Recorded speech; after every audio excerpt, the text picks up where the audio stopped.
Welcome to this defense. The streaming is now live, which was not exactly what I intended, but okay. That means we are going to welcome the candidate, ask him to introduce briefly the two assistants that he took with him. Dear candidate, can you introduce the paranymphs, the assistants? Greetings. Today I am here with the paranymphs representing the Indonesian side from the synod where I am, my colleague, Reverend Cordelia Gunawan, who is also the General Secretary of the Regional Synod, and representing my circle in the Netherlands is Reverend Emeritus Nelke Cornelia Boonstra.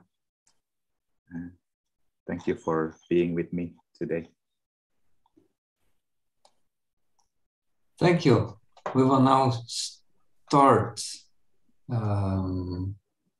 almost the ceremony. So we take a brief silence until it's 9 o'clock, and then I will officially start the ceremony.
Welcome to you all for this public ceremony in the promotion of Surjanegara.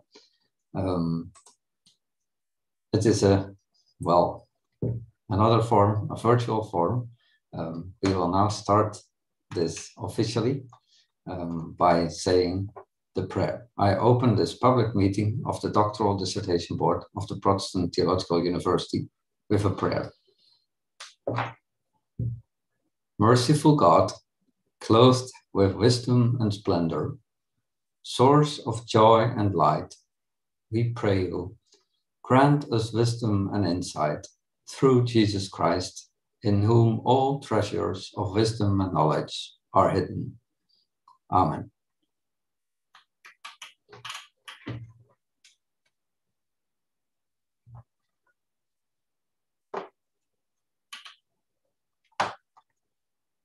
The Doctoral Dissertation Board grants you, Roy Alexander Surjanegara, the opportunity to defend your doctoral thesis with the accompanying propositions in this public ceremony. I invite the first opponent, Dr. Mary Colimon, to lead off the discussion. Dr. Mary Colimon, welcome to us, to our university from Indonesia. Dr. Mary Colimon is working at the Christian University Arta Wacana, Kupang, Indonesia. Welcome to us, and the floor is yours now to ask the first question to the candidate.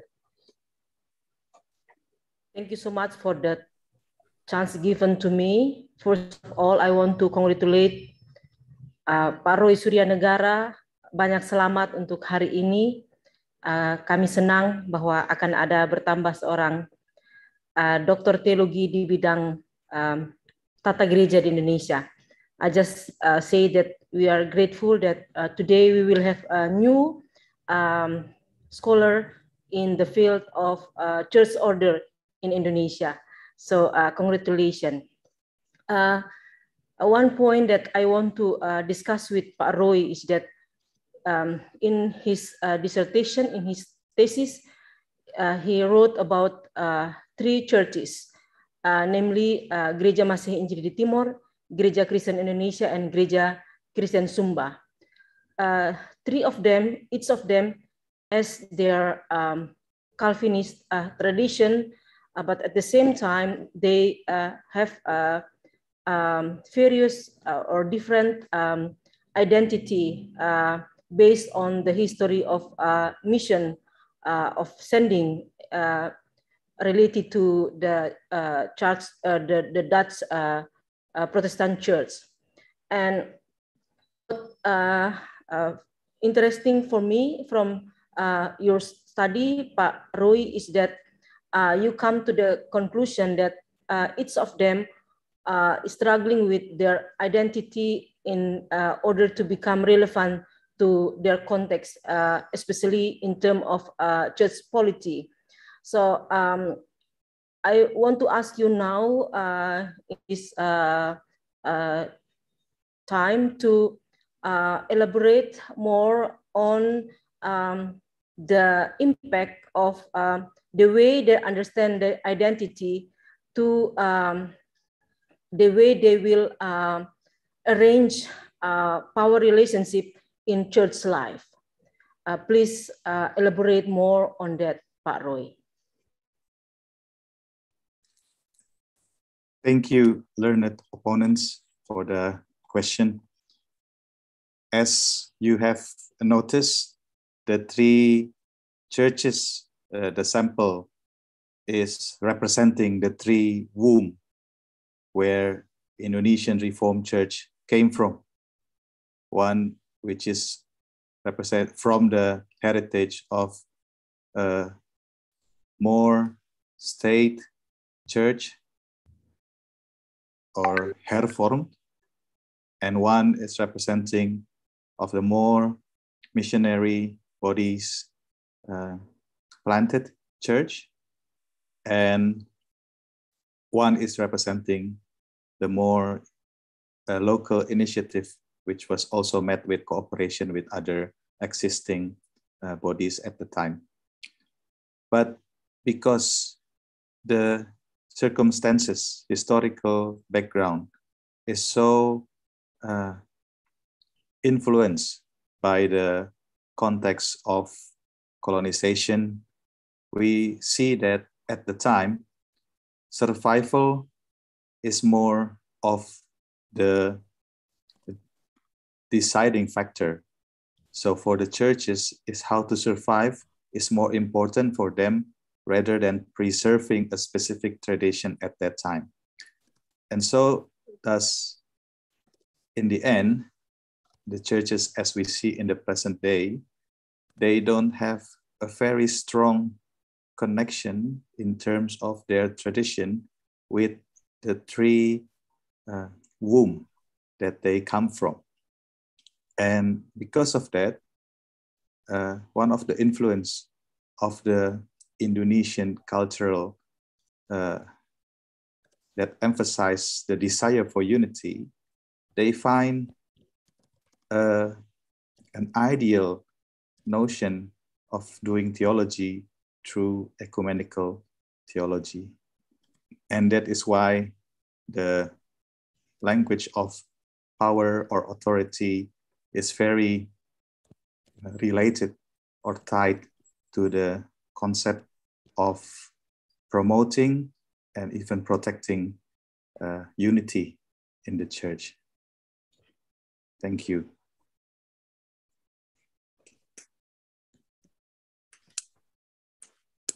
Yeah, thank you, Pak Roy, for explaining it. And it is interesting that two of the churches you choose to study about are from East Nusa Tenggara, from the eastern part of the country. That is Gemit, Gereja Masehi Injili Timor, and GKS, Gereja Kristen Sumba.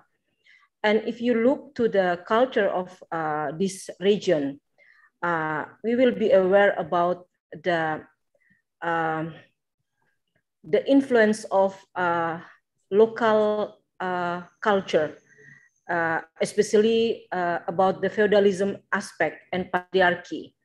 And I want to ask you to reflect more on that because, well, you talk about the national landscape, but when you talk about East Nusa Tenggara, you will have also the issue of feudalism and patriarchy. And what do you think? How do you think these kinds of things also influence the church polity, especially in these two churches' life? Please. Thank you for the question, learned opponents. It is very true that the context of feudalism and certain cultural aspects that is happening in, for example, Nusa Tenggara, East Nusa Tenggara, will have impact or effect in the daily life of the church, the politics of the church. But when I make this project, I am aware of such nuances that is available, especially regarding the a more local cultural influences, and that is why I consciously choose to not go into specific details about each of the different sociological or anthropological aspect regarding the different ethnic, tribal or kesukuan in the Indonesian church, because it will certainly be a very big and wide concept to go through. So that is why I choose to approach it from a more general umbrella of the Indonesian culture as a nation identity, rather than going through the specific ethnical or kesukuan of each independent churches. Thank you. Yeah, thank you, Pak Roy, and I will give back the virtual microphone. Thank you so much for the chance given to me. Thank you, Mama. Thank you. Thank you. Because of one of the absence of one of the opponents who could not be here today, the defense will now be continued by one of the promoters, Professor Gerrit Singhi. Professor Gerrit Singhi is professor at Christian University Duta Wacana, Yogyakarta in Indonesia. Professor Singhi, welcome, very welcome at our university, and the floor is yours. Thank you very much. I have two questions. The first is related to the question of power and cultural context. In chapter 1, you emphasize the context of reform polity and such its nature is contextual theology. That's in page 15.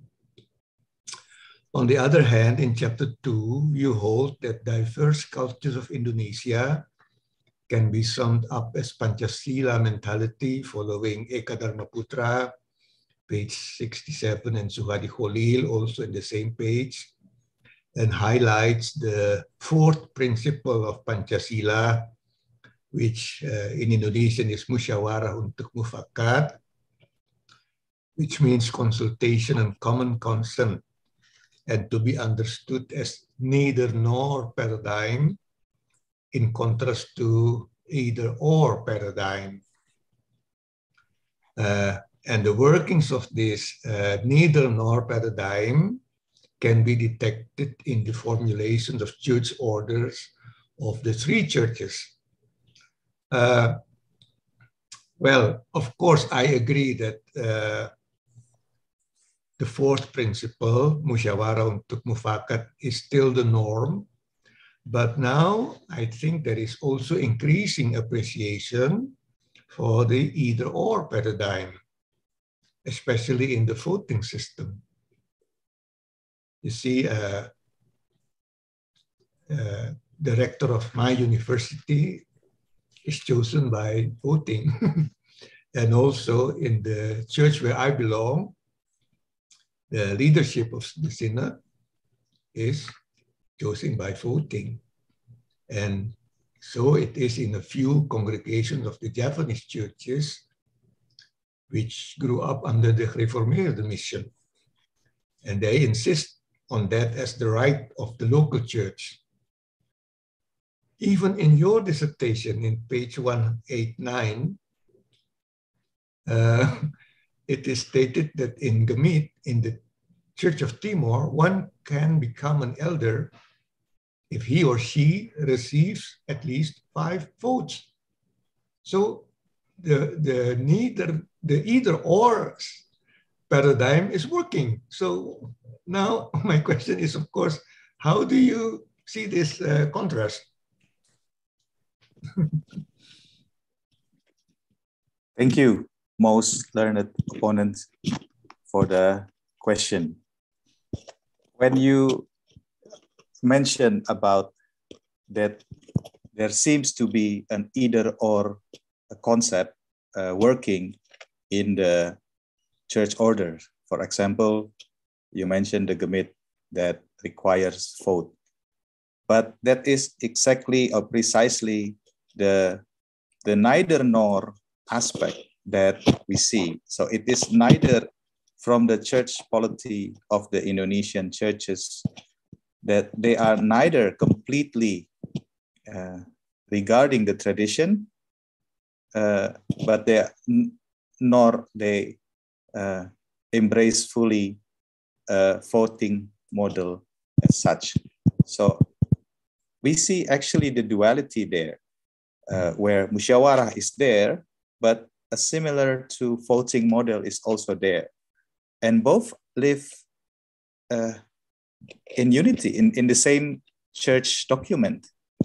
And this kind of neither nor, it's actually, so it's the either or that you highlighted is actually there because of the prevailing neither nor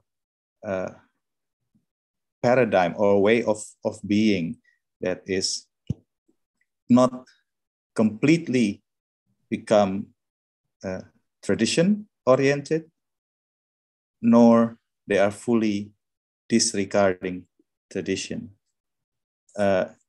So the same is also with the musyawarah, because what I meant by musyawarah here is actually as a process model that is embodying the principle of desire for unity. And part of that musyawarah, even though musyawarah as a system itself has not been developed into a more precise procedure, but what I try to introduce here is more of musyawarah as a spirit of deliberation that goes beyond majority vote as the winner, that becomes the deciding final result. So when we say musyawarah here, more as a principle or as a spirit to able to see the good in a voting system, but also understand the need for a more embracing model of coming to a decision. Thank you. So you mean, so if one elder has already got 5 votes, this can be nullified by musyawarah?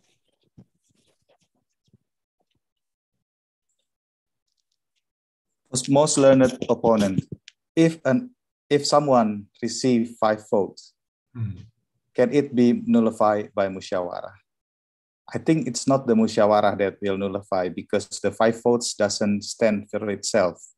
Votes is something that opens the candidacy, but then it will always be checked, or from the accountability aspect of ministry, we see that there are other requirements other than vote.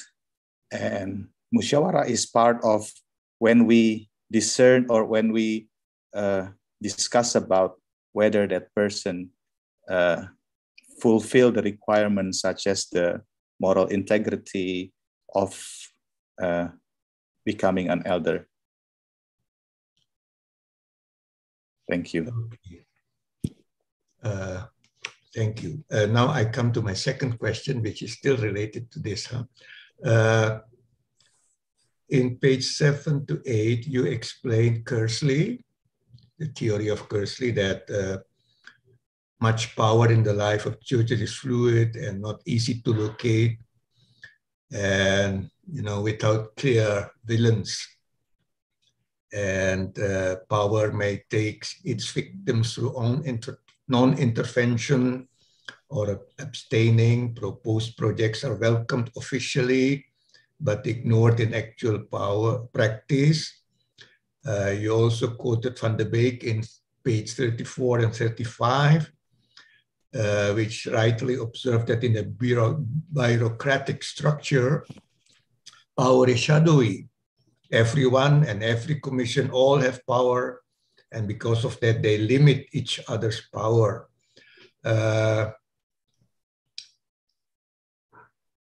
It is interesting that you are aware of this. I have the impression that you are aware of this shadowy power of bureaucracy.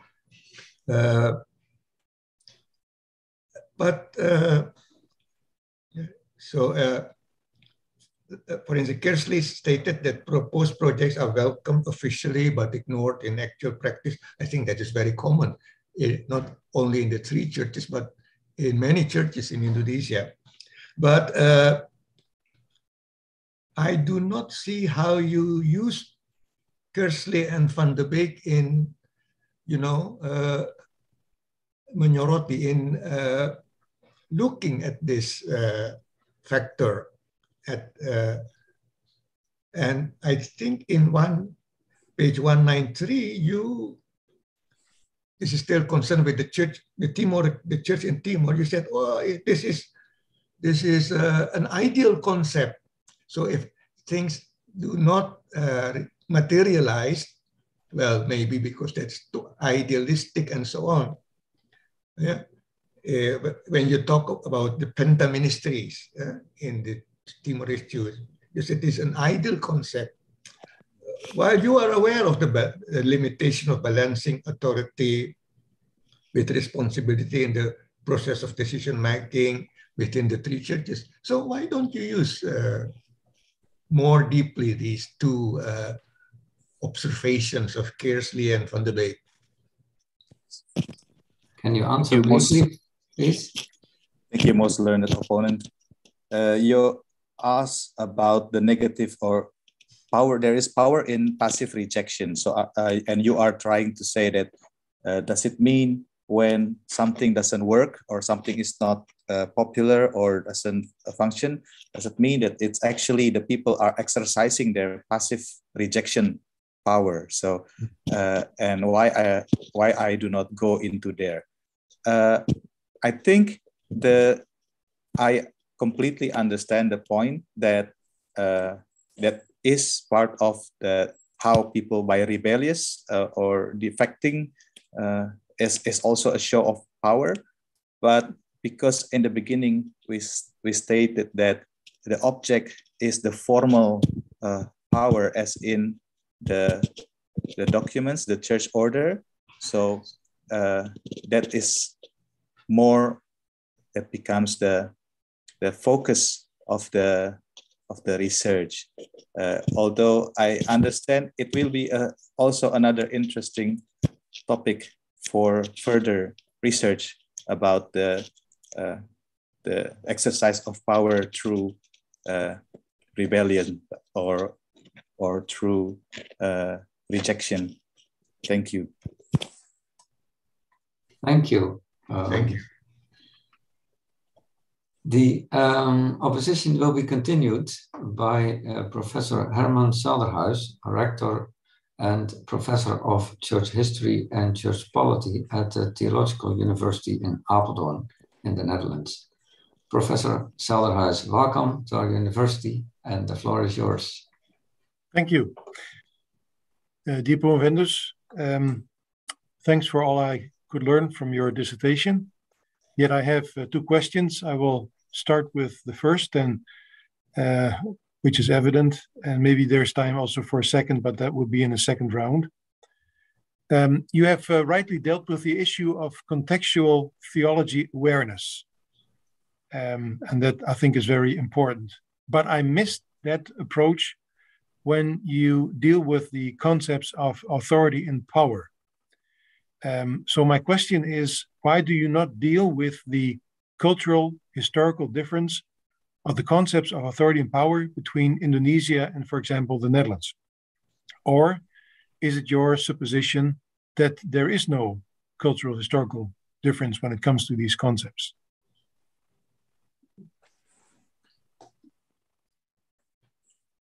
Thank you, most learned opponent, for the question. Regarding my deliberate decision to not directly give more emphasis on the cultural differences between the Indonesian and the Netherlands, because first of all, practical reasons, I realized that it will be a very broad subject, and I really need to give a more focus to limit this more on the level of the church polity documents related. And secondly, in a way, it has been circumvented regardless of what the finding is. My assumption is that it might have been circumvented with the fact that many of the churches and the tradition that they carry forward, they don't really, they are not tied to the traditions. Van den Ende mentions in his book a couple of times that many of the churches are not handed down.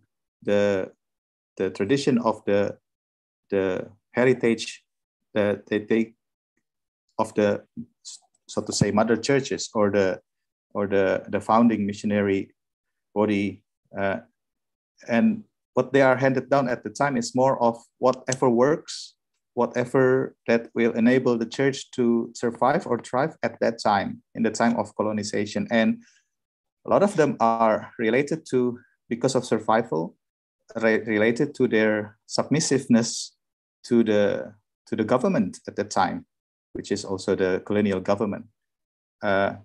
So that is my explanation of why I did not choose to go that path, but rather try to circumvent it. Thank you. Yes, maybe it's just out of curiosity. Does a concept like authority, if I make the comparison between Netherlands and Germany, for example, the concept of authority in Germany functions in a completely different setting as in the Netherlands, although they're two Western European countries. Mm-hmm. Now, is it so that in Indonesia, the concept of authority works in the same way as in the Dutch context? Can you say something about this from your own experience? Yes. Thank you, most learned opponent. From my finding, because of doing this project, I see a very high emphasis on this desire for unity in talking about authority. Something is very authoritative if it uses the language of, this is for the sake of the whole, this is for the unity of the church. Languages like that, languages that are very, pointing to unity, is very authoritative. And this is what I found this from doing this research.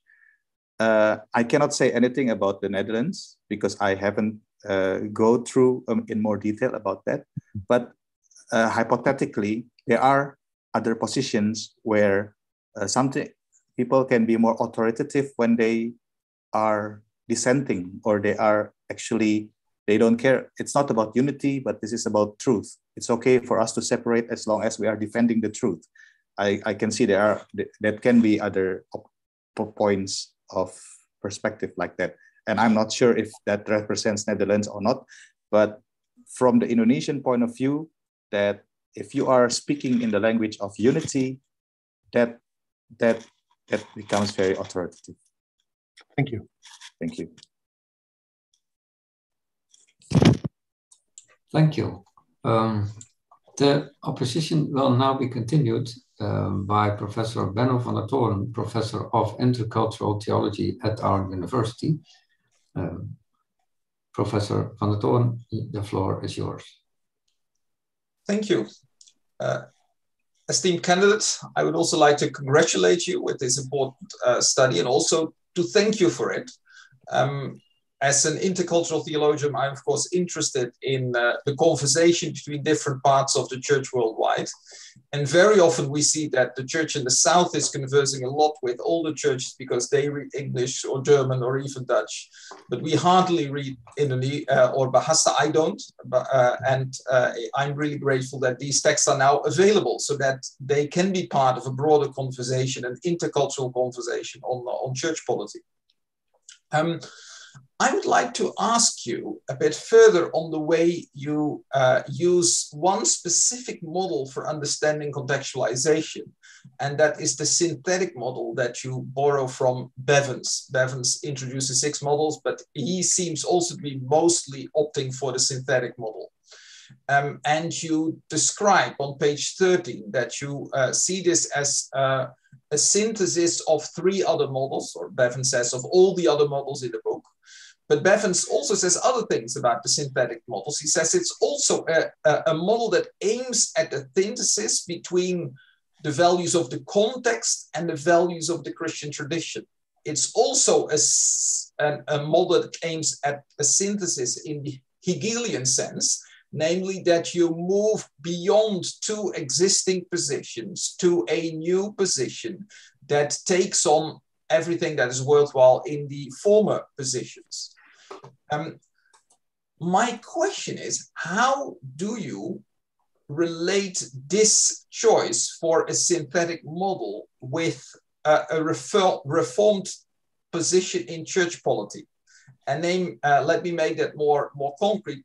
Reformed church polity, as you note at places in your thesis, focuses on the fact that the church has only one Lord, Jesus Christ, and that Lord exercises his authority over the church through the scriptures.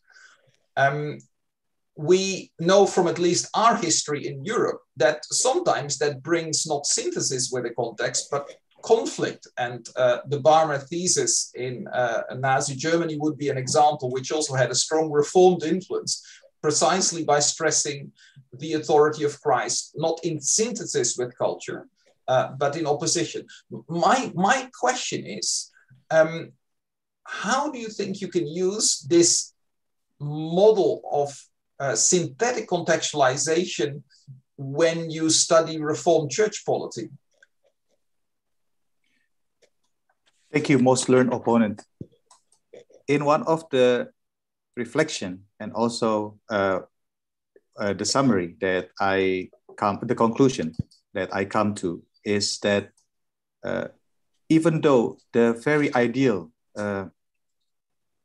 notion of unity have a strong place in the articulation of authority in the Indonesian Reformed Church's polity, but it is also at the same time is one of its weakness, because many of the unity that is incorporated in the church polity is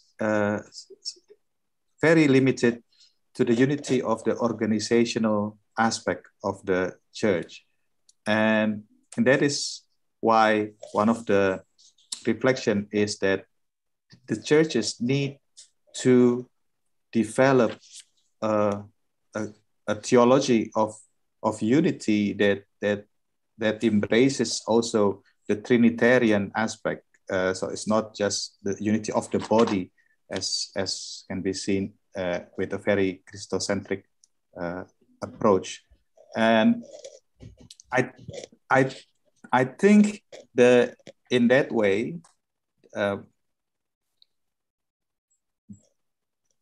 the church can be enabled to move beyond these two existing position to this new position. Is that by doing this research, we can pinpoint that the ideal of unity that we uphold so far has been very organizational and hierarchical, and that it needs to move to a new position as a synthesis of that new awareness. I hope that answers the question. I'd like to push you a bit further on this. Namely, you look for another form of unity, and that may actually be, I see that as part of the strength of Indonesia, as a strong focus on unity. You draw on several traditions that also point to the importance of harmony, consensus, something that is also reflected in the Pancasila idea. Yet, as would probably also have been the case already in the context of Barman, an appeal for unity can also itself become oppressive. And if you always wait for consensus to happen, sometimes the power that be can simply continue because they can't really be challenged. I was wondering about the Pancasila state itself, which is a great effort, I guess, at bringing unity in a country in an other way than presenting the secular model to which we are so used to in Europe. Yet it can easily become a tool that defends nationhood as the one ideal. Actually, of the 5 principles, Sukarno put nationhood as first, and you pointed out that later it became the 3rd principle, but that doesn't mean that nationhood cannot become an overarching ideal. So how could you work a bit more out how the Lordship of Christ relates to these ideals of harmony and consensus? Yes, thank you, most learned opponent. One of the conclusion I make is that uncritical obedience to the language of unity can actually become a camouflage for corrupt practices. And the same is with the theological statements like the Lordship of Christ or any theological statements. If it simply becomes a language or used as to sugarcoat, it will always have a corrupt tendency. And that is why it is also realized that one of the conclusion is we need to develop a more critical appreciation or understanding of this unity and not rely too much on the organizational aspect of it, because it has become for example, places like meetings to prevent the long and lengthy and tiresome discussions. Sometimes it has been changed into simply organizational agendas of projects, of programs.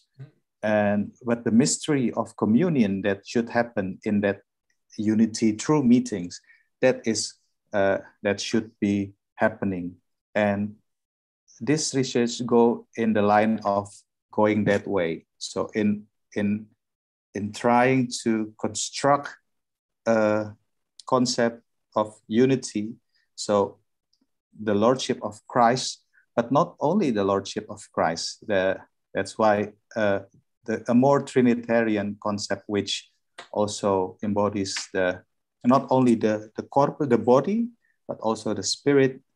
And that also relates to the fact that one of the emphasis so far for ministry is very heavily lays on the office bearers and the place of the non-office bearers in ministry. So the unity between the non-office bearers and the office bearers in ministry. So that is some of the follow-ups that should be taken from this research. Thank you very much. Thank you. The opposition is going to be continued by Dr. Klaas Willem de Jong, Associate Professor of Church Polity at our university and location Amsterdam. Dr. de Jong, the floor is yours. Thank you, Rector. First of all, I want to congratulate you on completing your study and sharing your findings with us. The question I want to ask you concerns 2 terms that play a major role in your study: power and authority. How do you define both terms? In the title of your thesis, you seem to see power as articulation of authority. On page 2, in the last paragraph before section 1.2, you consider both as equivalents. On page 6, in section 1.1, you seem to nuance this. You quote your supervisor, Professor Kofferman, and distinguish 3 forms of power: intrinsic authority, violence, and formal authority. In the ecclesiastical context, you then reject violence outright. I think I can follow you when you say that someone who has authority has power. But the reverse is not true, in my opinion. Someone who has and exercises power loses authority. This is undoubtedly related to the way in which I give meaning to both terms. I would therefore like to invite you to take a closer look at the two concepts. What exactly do you mean by power and what by authority? And how do they relate to each other? Thank you, learned opponent, for the question. In the chapter 1, I discussed a little bit about the concept of power and authority and the many variation of meaning given to the two notion. It is understood, generally understood, that the notion of power have a more neutral to negative connotation to the term, while authority tends to be considered more as neutral to positive. And that is why perhaps explains many of Christian or church documents tends to use the term authority. But I really agrees and enjoyed the view of Richtors that says this is exactly what we have to be cautious, because we can put in a church document, a church polity document, a very wonderful word such as authority. But how it is given meaning, how it is elaborated, and that is actually what is important. That is why for Richtorf it is important. It is important to give precise context, and permissible expectations. So to say. So that is why, in my effort to give precise context, I opted, because of being aware of the two tendencies, one which tries to avoid using the term power because it sounds corrupt, or it has a tendency to be negative, or my position is, I stated that using Richtorf's argument that whether power or dunamis or authority, exousia, both in the framework of church polity as a formal power/authority can be used as synonym in this case. So that's the limit that that's the precise context that I give in this book, that I use the term power and authority as synonym, interchangeable. Thank you. Thank you.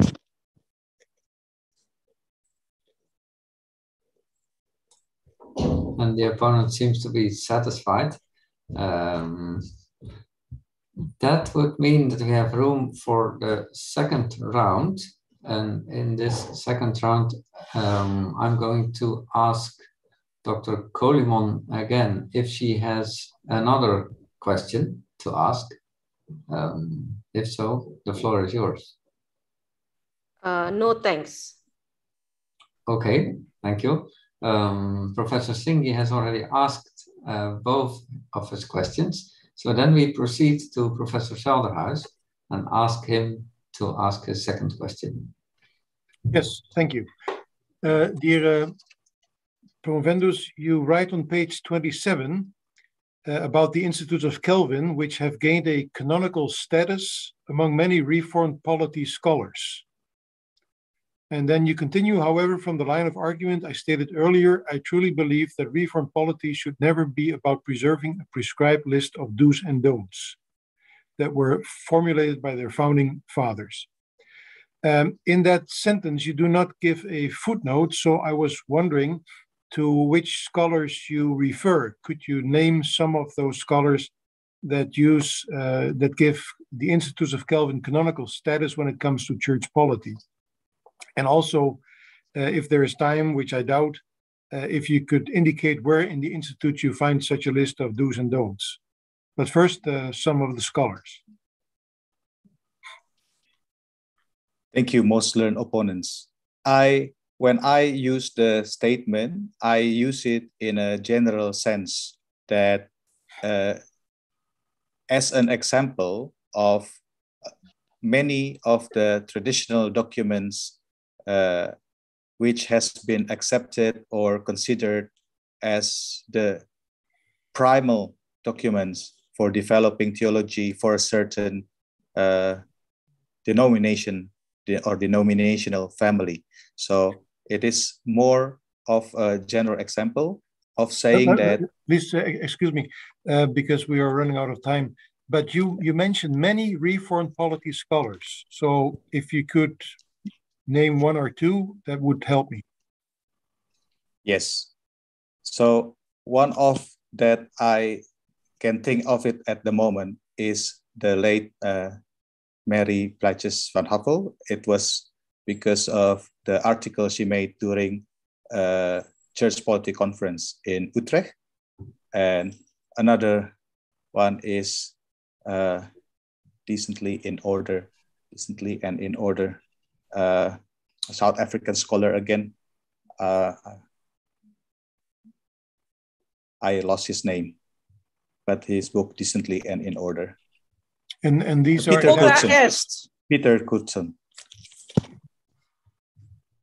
Hora est. The doctoral dissertation board has heard your defense and will retire for deliberation. The session is adjourned.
Congratulations, Roy.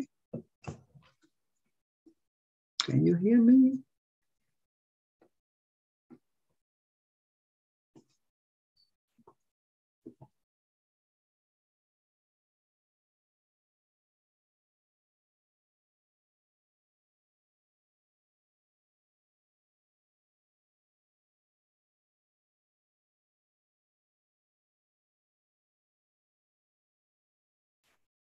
Good. I can read you.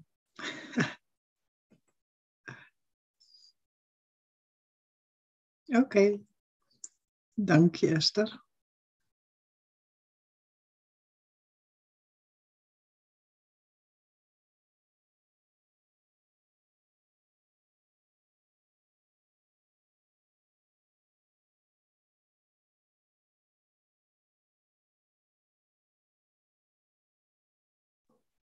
Yes, it was.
The session is resumed.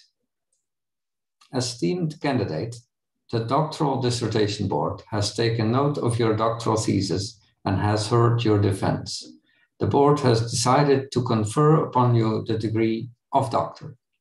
I now ask the thesis supervisor, Professor Dr. Leo Kofferman, to bestow this dignity on you in the customary manner. By the power vested in us by law, and in accordance with the decision of the doctoral dissertation board here present, I confer on you, Roy Alexander Surjanegara, the degree of doctor, including all rights and duties associated with this by law and custom, with regards to science, church, and society. As evidence of this, the degree certificate, signed by the rector and the thesis supervisor, and bearing the seal of the university, will be sent to you by courier as soon as possible. Very learned Sir, Dr. Roy Alexander Surjanegara. After having cooperated for so long and so intensively in this promotion trajectory, it is my pleasure and my honor to congratulate you on the dignity of the doctorate in theology you acquired today. It really is a pity that we cannot complete this project face to face. However, let us be grateful that it's possible to celebrate this today thanks to modern means of communication. Before looking back shortly at the years of cooperation, let me express my gratitude to my colleague, honorary doctor of this university, Professor Gerrit Singhi, for his co-supervision.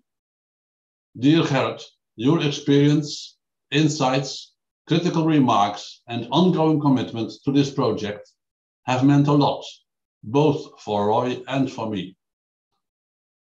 Dear Roy, we go back a long, long time. It was in 2007, about a decade and a half ago, that you were referred to me for your master studies in good old Kampen. Your master thesis on Mushawara und Mufakat, a concept that plays a vital role in your dissertation again, convinced me that it would be worthwhile to accompany you further on your journey towards a doctorate.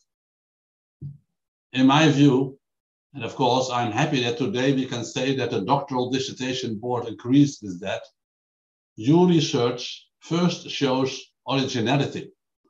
For instance, in the way you deal with the characteristics of Reformed Church polity.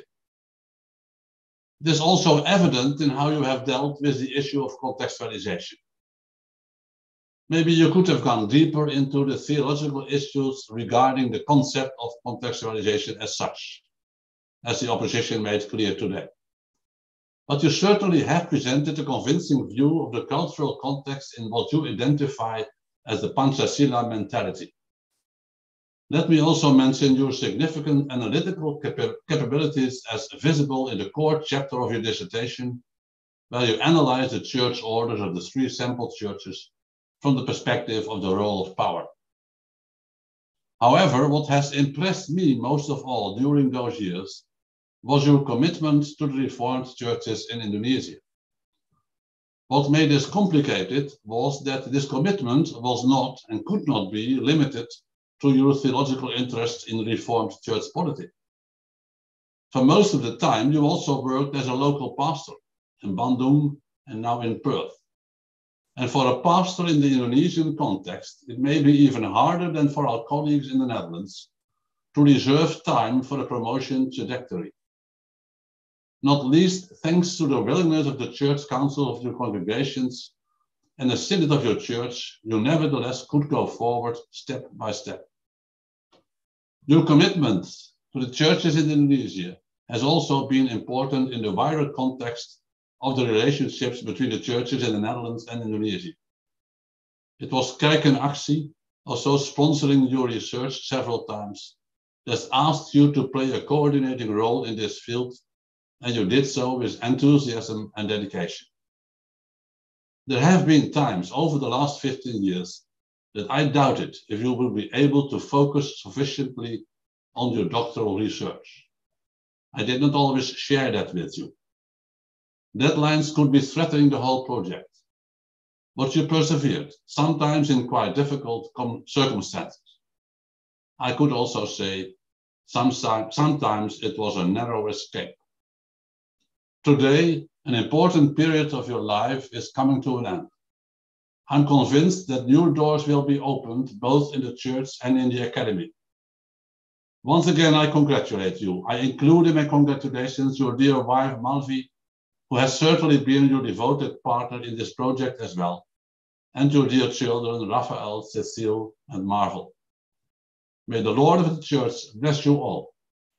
And let us hope that in not too far a future, we will be able to meet in person again and to celebrate the friendly relationship that has developed over the last years. Thank you, Mr. Rector. Thank you. Does the second promoter want to add a few words to this? Professor Singhi? Please enable your microphone.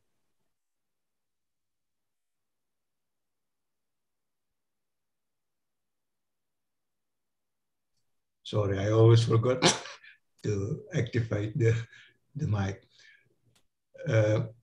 Let me use this occasion to give some praise to Roy.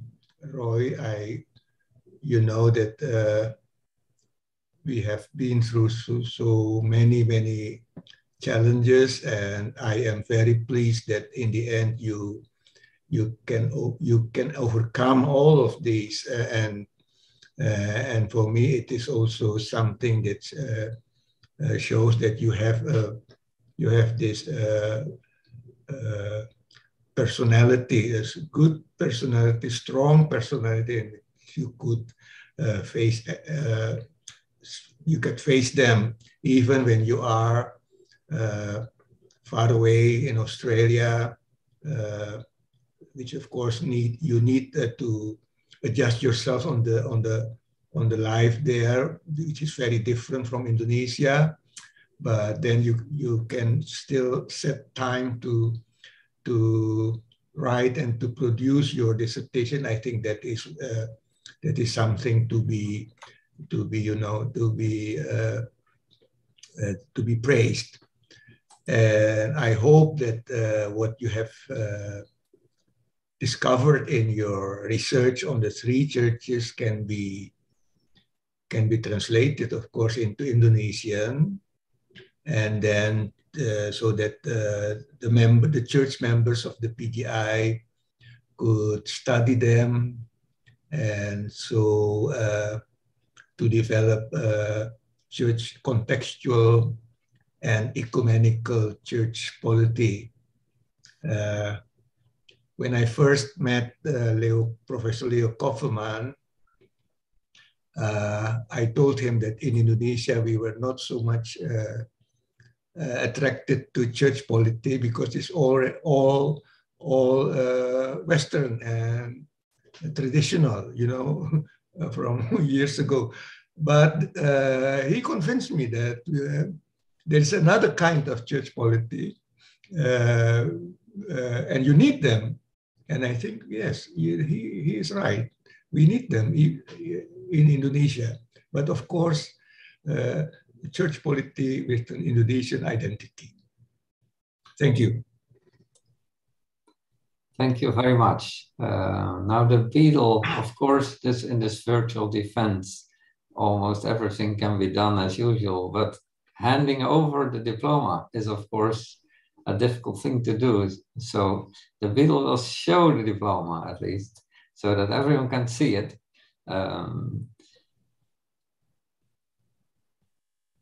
Yes, we see only the top part of the, great, yes. So the seal at the bottom, we will send that to Australia, as I learned. And we celebrate together now here in the virtual space this great moment. Thank you. And so, very learned doctor, on behalf of the Doctoral Dissertation Board, I also congratulate you on the dignity that you have acquired. And I include in this also your family and your friends. So this is a great day and a very good defense. And so you can be proud of it and celebrate it with everyone who is dear to you. I will now close this session with the doxology.